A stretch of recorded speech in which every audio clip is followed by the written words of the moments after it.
Hello, I'm Simon Whistler. You're watching the Today I Found Out YouTube channel, and in the video today we're looking at how the phrase red herring came to mean something that's misleading.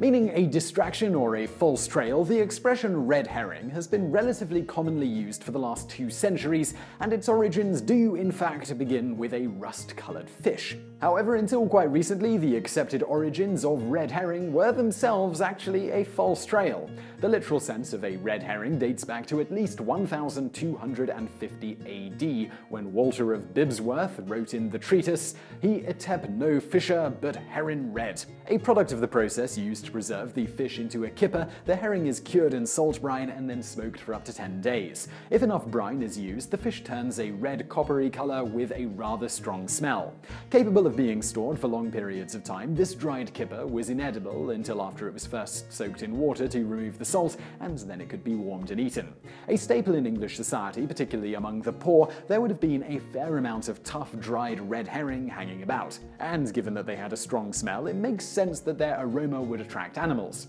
Accordingly, in 1697, Nicholas Cox described such a use in The Gentleman's Recreation, where a red herring was supposedly dragged along a route to get a young puppy to learn to follow a trail. Others expounded upon Cox's idea and said that later in the training, while following a fox or badger, a red herring would be dragged perpendicular across the animal's path to confuse the dog at first, but ultimately lead to a dog that could stick to an original scent as opposed to a compelling intervening scent. This explanation was, for many years, accepted as the origin of using red herring to mean a false trail. But, as previously noted, this explanation is actually a red herring, as Cox's initial description was based on a mistranslation of a book on horse training by Gerland Langbane, also published in 1697. In the book, Langbane recommended using a dead cat or fox for dogs to track and horses to be in turn trained to follow, with the red herring used to draw the dogs if cat or fox was not available. In this case, there was no deception happening, as would later be stated to support the notion that this is where the expression came from,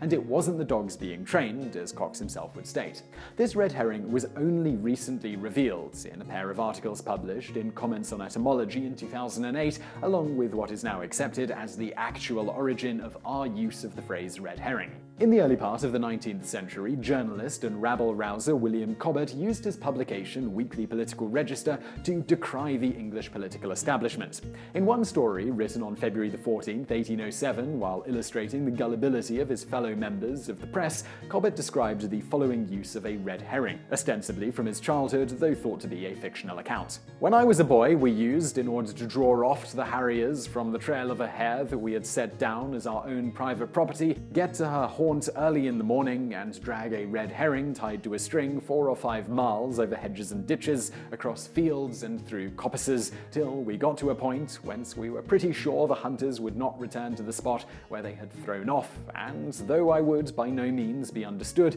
as comparing the editors and proprietors of the London Daily Press to animals half so sagacious and so fanciful as hounds, I cannot help thinking that, in the case to which we are referring, they must have been misled, at first by some political deceiver." However, while Cobbett seems to have popularized the figurative sense of a red herring being a false trail, and this indeed is accepted as the origin according to the Oxford English Dictionary, he does not actually appear to be the originator of the idea. There is one known earlier reference to this figurative sense, which at least our edition of the OED seems to ignore. This was spoken during a parliamentary session on March 20th, 1792, later published in the 1786 Beauties of the British Senate. Though I have not the honour of being one of those sagacious country gentlemen who have so long vociferated for the American war, who have so long run on the red herring scent of American taxation before they found out there was no game on foot, they who, like their prototype Don Quixote, have mistaken the barber's basin for a golden helmet. Despite this early instance, the expression didn't ultimately become part of common vernacular until after Cobbett reprinted an extended repetition of it in 1833,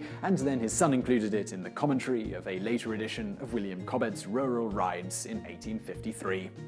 So I really hope you found that video interesting. If you did, please do hit that thumbs up button below, and don't forget to subscribe for brand new videos 7 days a week. Also, over there on the right, a couple of other videos that you might enjoy if you enjoyed this one, so be sure to click on those and check them out, and thank you for watching.